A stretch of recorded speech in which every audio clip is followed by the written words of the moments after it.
and welcome to China Forum, the leading educational program on the latest trends and developments in Chinese politics, economics, and society. My name is Amanda Conklin, and I'll be your moderator for this program. Today, we will be discussing the future of Hong Kong and the democracy movement there that has been making international headlines. We are happy to welcome our expert today, Ambassador James Keith. Thank you. Ambassador Keith's career in diplomacy has spanned over 3 decades. He has served in positions such as Ambassador to Malaysia, Deputy Assistant Secretary of State for China, NSC Director for China and Southeast Asia, as well as posts in Seoul, Beijing, and Jakarta. Most notably, for the purposes of today's episode, he was U.S. Consul General in Hong Kong from 2002 to 2005. Ambassador Keith grew up across East Asia. He joined the U.S. Foreign Service in 1980 after graduating with a B.A. in English from the College of William and Mary. He is a member of the Council on Foreign Relations and co-chair of the Malaysia-America Foundation. He is also a member of the very own Executive Board of the China Forum's U.S.-China Policy Foundation. He currently heads the China practice at McClarty Associates in Washington, D.C. Thank you for joining me, Ambassador Keith. My pleasure, Amanda. Thank you. Today we'll be talking about Hong Kong. It's a very important topic to me, and I'm excited to be able to discuss it with someone with such a wealth of experience living and working there. After Hong Kong was transferred from British control back to Chinese sovereignty in 1997, Beijing promised to eventually institute universal suffrage for Hong Kong residents. It pledged to bring this proposal to fruition for the 2017 chief executive elections. However, on August 31st of this year, Beijing announced that voters would only be able to choose from a list of approved candidates. This prompted a mix of reaction from Hong Kong, with some residents saying that this decision distorted the principle of universal suffrage, and democracy movements like Occupy Central have since grown in strength, with over 800,000 participating at one point.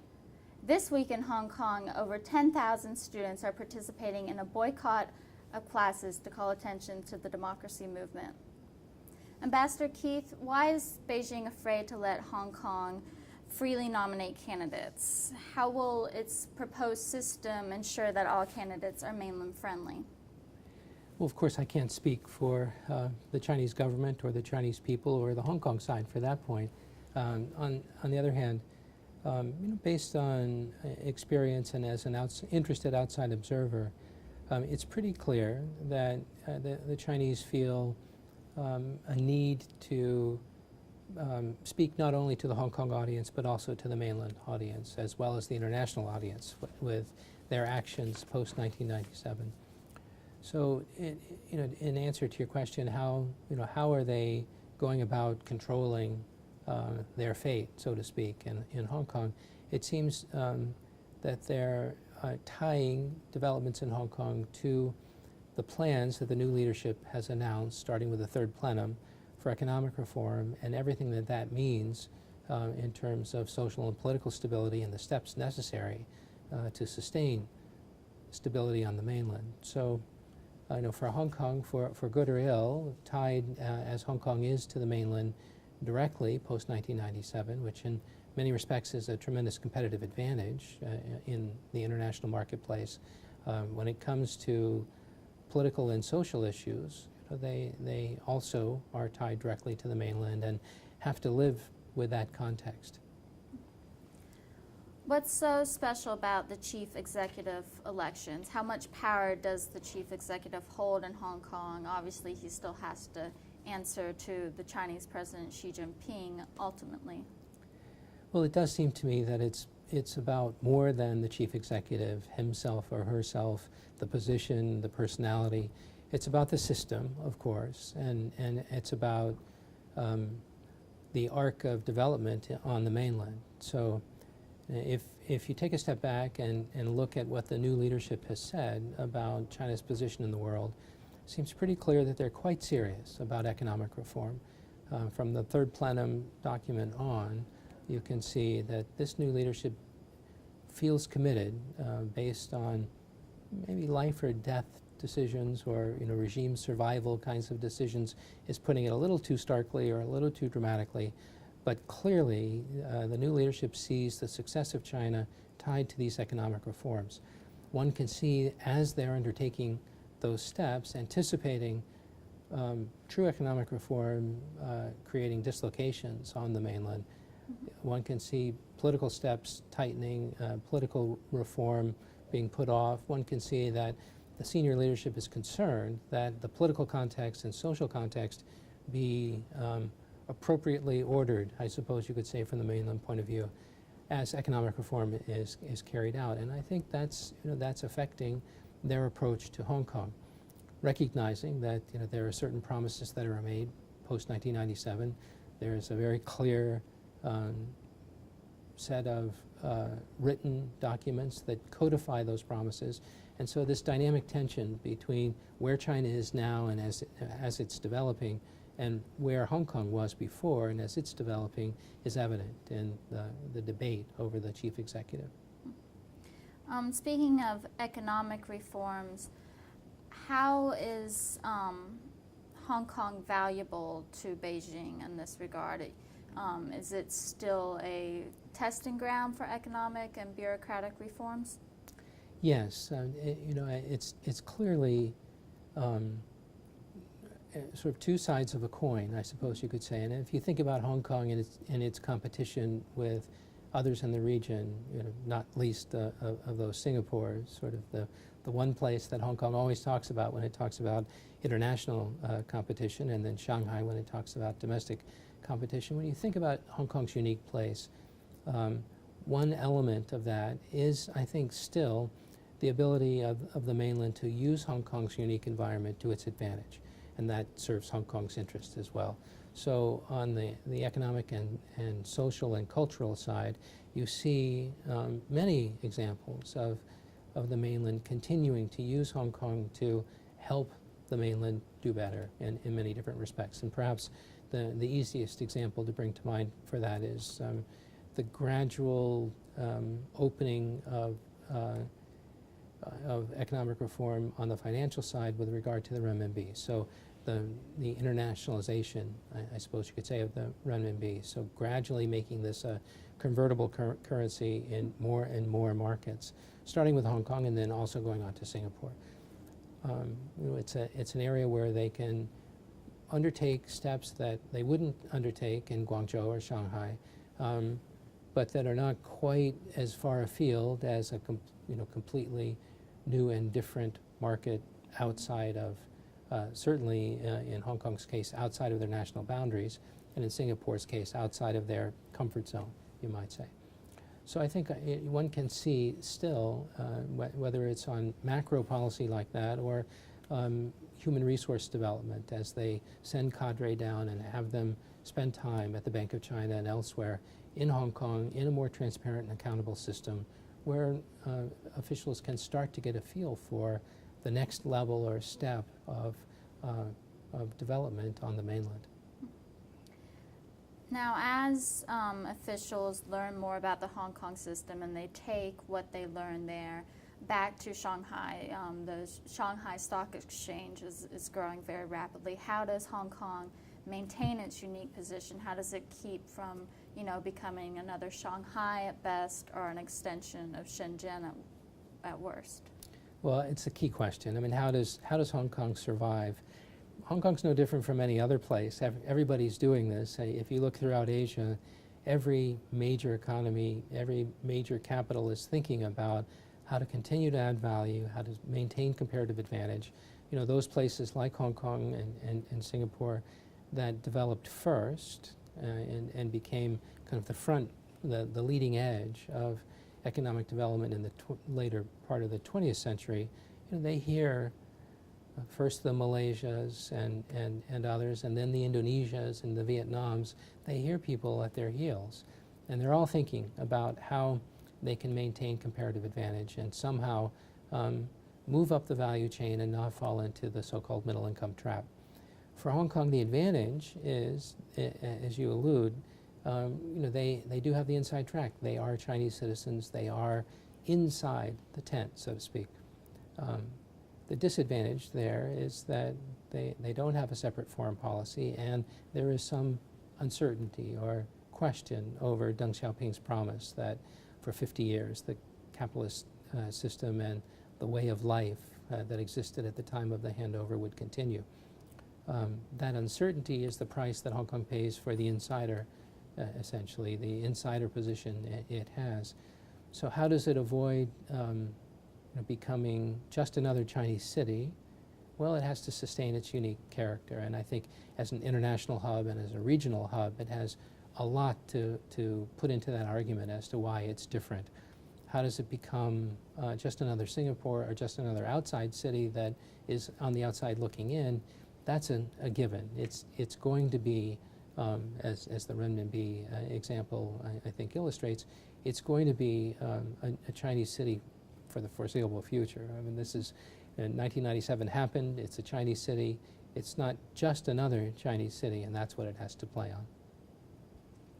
Has the uncertainty about Hong Kong's future and China's control over that future made outside businesses worry about their location in Hong Kong? For example, some of the unique characteristics of Hong Kong that you don't see translate as well in the mainland have been a vibrant civil society, rule of law, these things that kind of undergird democracy.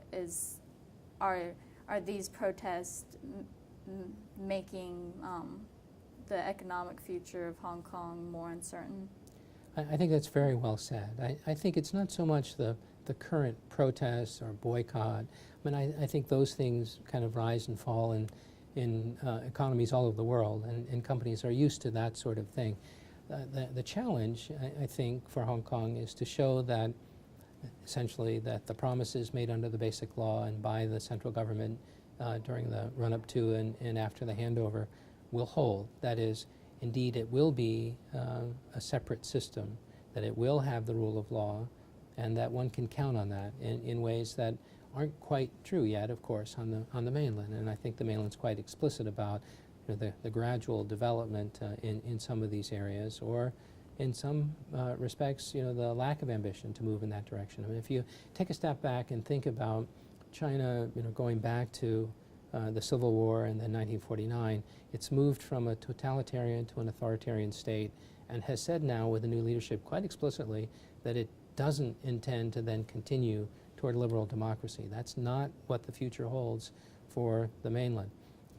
Within Hong Kong, clearly, as you so rightly put it, civil society and the rule of law are an integral part of the economic success in Hong Kong, and that's what's in question. I think maybe not so much the kinds of issues that have been debated on the political side, but you take a look at cyber and the cyber set of issues. If you're a foreign firm, do you feel comfortable that the rule of law in Hong Kong is sufficient to protect your intellectual property from the depredations of a group of operators on the mainland side who are bound by different sets of rules? That's a key question, and I think it's open to debate. I think it's up for resolution, but it's that sort of uncertainty that I think has been introduced into the equation. Do you think instituting universal suffrage would kind of help strengthen the rule of law, civil society, in kind of making a better environment for business, but also in addressing some of the problems like rising income inequality, immigration problems for immigrants and temporary residents in Hong Kong? Or should Hong Kong residents be more worried about, how these undergirding elements of democracy have fared since 1997 rather than just the election process itself? Sure. It's, again, a very good question. And again, I have to start with an admission or acknowledgement that I don't speak for the Hong Kong people, but I can give you my sense, and that is there is a symbolic and a practical aspect to this. On the practical side, this is where the Hong Kong people should speak. Will a particular form of representative government do better than another one in terms of bridging the gap between rich and poor, between have and have not, between those who make decisions and those who have to live with the consequences? These are things for the Hong Kong people, ideally, of course, in consultation with their colleagues on the mainland side to work out. But I can tell you symbolically, this has come to stand for, or be shorthand for, a great deal more than simply should the chief executive be elected by one person, one vote, and what form should that take, and how much vetting should there be of the candidates. All of those practical questions have come to be shorthand for what's the direction of Hong Kong, and if the arc in China is not toward liberal democracy, what does that mean for Hong Kong, and what does it mean for this promise of the chief executive being elected by universal suffrage, and what does it mean for LegCo and its ability to continue to operate as an independent voice? I think these are legitimate questions that are now on the table because of the developments since 1997. And I think the Chinese are unapologetic about their perspective. That is, there's nothing written in stone that suggests China must become a liberal democracy, and there's nothing wrong with China choosing this so-called new authoritarian path. In fact, it's quite clear the party sees this as the most effective means of establishing economic success and therefore answering that same question for the mainland that you just posed for Hong Kong. Like it or not, post-97, it seems to me that the question in Hong Kong has to be answered in the context of the question that's being posed on the mainland side. The mainland seems pretty resolute that it's not, despite all the protests, boycotts, demonstrations going on against its August 31st decision, it seems pretty resolute that this is final. Do you think this decision will be approved by Hong Kong's Legislative Council? Well, I'm not sure my crystal ball is better than anybody else's. I think it was George Shultz, when he was Secretary of State, who was famous for saying nothing in Washington is ever final. And I suspect that's true of most bureaucracies, including those that operate in Hong Kong and Beijing. That said, I do think Hong Kong and Beijing have come to a certain impasse here, in the sense that I think resolute is a good word. It seems quite clear that Beijing has spoken and feels that that's the final word on this go-round.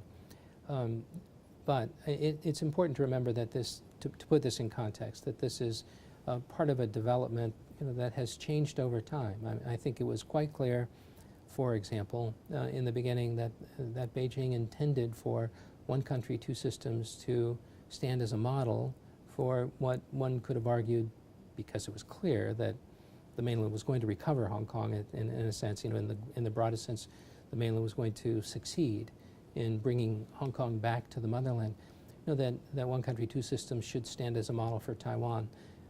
I think very early on, from everywhere outside of China, that notion was discredited, most importantly, on the island of Taiwan.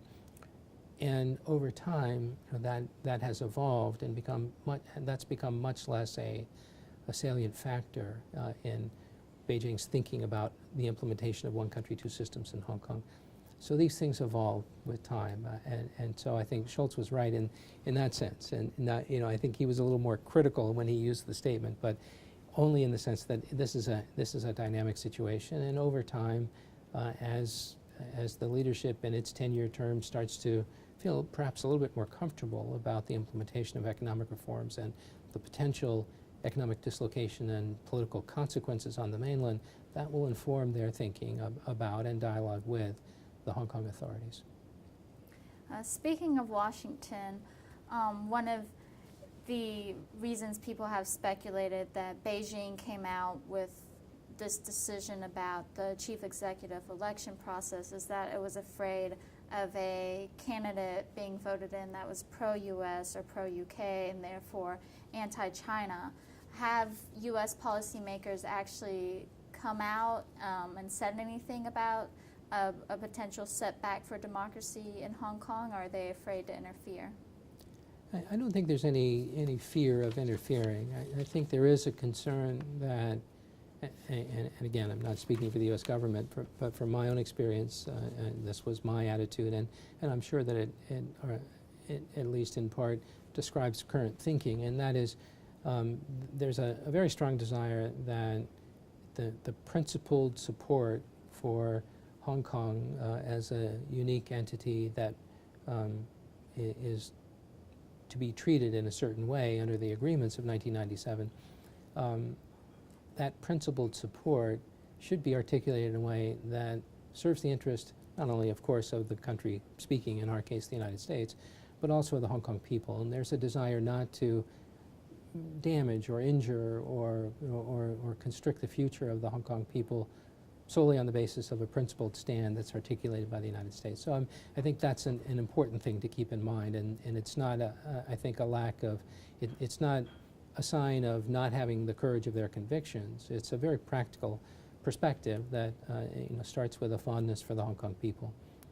That said, I think there is a role for the United States, and of course, China is very sensitive about any sort of interference in internal affairs. But the role is not dissimilar from the Americans' role in many other settings, and that is to speak for the international principles. And this is a debate that China and the United States are having about their own relationship. But the American voice is a voice in support of international standards and international principles, the rule of law and civil society, these things that we see embodied in the various covenants out of the UN that cover economic and social rights as well as political rights, the Universal Declaration of Human Rights. These basic values and standards that the international system says that all members should adhere to, and these are the obligations that go with the rights that the members have for being parts of those systems. Hong Kong certainly benefits, whether it's the World Trade Organization, the World Customs Organization. There are any number of repositories of international standards that redound to Hong Kong's benefit. And that's true of the mainland as well. But the obligations are sometimes harder to live with because they have sometimes more negative, at least short-term consequences that require attention and require an ability of a political system that can take short-term pain for long-term gain. Mm-hmm. As a former consul general, does the consulate in Hong Kong have any particular tools at its disposal for trying, to promote democratic values, American values in Hong Kong, while at the same time maintaining good relations with the mainland? Well, as everywhere, I mean, there are essentially public and private communication channels. So I'm sure the Consulate General is making use of both in the sense of quiet diplomacy and the opportunity not only in Hong Kong, but of course in Beijing as well, to have conversations about those issues that are of direct interest to the American people. And there is a public platform that I think one has to use cautiously, again, mostly in terms of thinking about the long-term interest of the Hong Kong people and trying to be constructive and not in any way injurious or deconstructing what's been supported. So it's a fine line between the private and public diplomacy that has to be conducted. Each administration, each consul general has to decide that for himself or herself, in consultation with colleagues in Washington and elsewhere. The main point I would make is that, again, it's not a forum for the Consulate General to become a player in domestic politics. No diplomatic mission would seek, American diplomatic mission would seek that role. And this raises the question of American containment and the broader issue of the rebalancing role that is being undertaken by diplomats in Asia, and the fear in China, including the populist notion that America is standing against China's peaceful rise or seeking to contain China. So, the Consulate General has to weigh in the balance how Americans are perceived through the Hong Kong lens by the people of China as well. So it's a complicated picture. There are a lot of variables that go into trying to maintain a balanced perspective and a constructive approach that helps move the situation toward a more positive end. In the end, the bottom line is that the Americans are speaking for a universal set of principles, not looking to become domestic actors on the scene. So one last question. Taking a long-term view of Hong Kong, do you think these battles for democracy, such as the boycott happening this week of classes, do you think this is going to create more barriers for realizing the interest that many Hong Kong residents have in democracy? Well, again, I'm not sure my crystal ball is sufficiently clear to answer the question. My own sense is that this has been healthy for China, that as difficult as it is and as much as it touches on quite emotional issues in both Hong Kong and on the mainland side, this debate is part of that experiment. This debate has, I think, informed policy thinking in Beijing and helps Beijing understand how to deal with democracies. To be honest with you, I think there's still a long way to go. I think in the U.S.-China relationship, there are many examples of the two systems being sufficiently different that both sides are quite capable of and regularly misread each other. And I think that another very constructive role that Hong Kong is playing is that it's providing that sense of education for Beijing, providing an on-the-ground sense of how an open, transparent, accountable system deals with really divisive and difficult issues and deals with them on the public stage, not in smoke-filled rooms or behind the doors in Zhongnanhai. Unfortunately, that's all the time we have today. Thank you, Ambassador Key, so much for talking with me today. It was a pleasure to be able to discuss Hong Kong's future with you. And to all of you joining me from home, I'll see you next time on China Forum.